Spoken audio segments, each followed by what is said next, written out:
Hi friends, welcome to our channel. Friends, బంగారం అంటే భారతీయులకు అభిమానంతో పాటు సెంటిమెంట్ కూడా. పసిని సాక్షాత్తు లక్ష్మీదేవి స్వరూపంగా భావిస్తూ ఉంటారు ఇండియన్స్. మన దేశంలో గోల్డ్ అంటే కేవలం ఆభరణం మాత్రమే కాదు, అక్కడకు ఆదుకునే పెట్టుబడి కూడా. చేతిలో రూపాయి లేకున్నా బంగారం ఉంటే చాలు, సమస్యల నుంచి బయటపడవచ్చు. అందుకే సందర్భం దొరికిన ప్రతిసారి మన వాళ్ళు పసిని కొనుగోలు చేస్తూ ఉంటారు. తాజాగా బులియన్ మార్కెట్లో గోల్డ్ మరియు సిల్వర్ రేట్లు ఏ విధంగా ఉన్నాయో తెలుసుకుందాం. అందుకని ముందుగా మా నుంచి మీకు ఒక రిక్వెస్ట్, మా వీడియోని లైక్ చేయకపోతే లైక్ చేయండి. మీరు ఇచ్చే లైక్ నాకు ఎంతో సపోర్ట్ ఎంకరేజింగ్గా ఉంటుంది.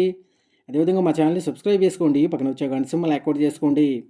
ఫ్రెండ్స్, ఈరోజు రెండు తెలుగు రాష్ట్రాల్లోని ప్రధాన నగరాలైన హైదరాబాద్, విజయవాడ, విశాఖపట్నాల్లో బంగారం మరియు వెండి ధర చూసినట్లయితే 22 క్యారెట్ల 10 గ్రాముల బంగారం 67,050 దశలు అవుతూ ఉండగా, 24 క్యారెట్ల స్వచ్ఛమైన 10 గ్రాముల బంగారం 73,150 దశలు అవుతుంది. అలాగే 1 కేజీ వెండి 89,500 దశలు అవుతుంది. ఫ్రెండ్స్,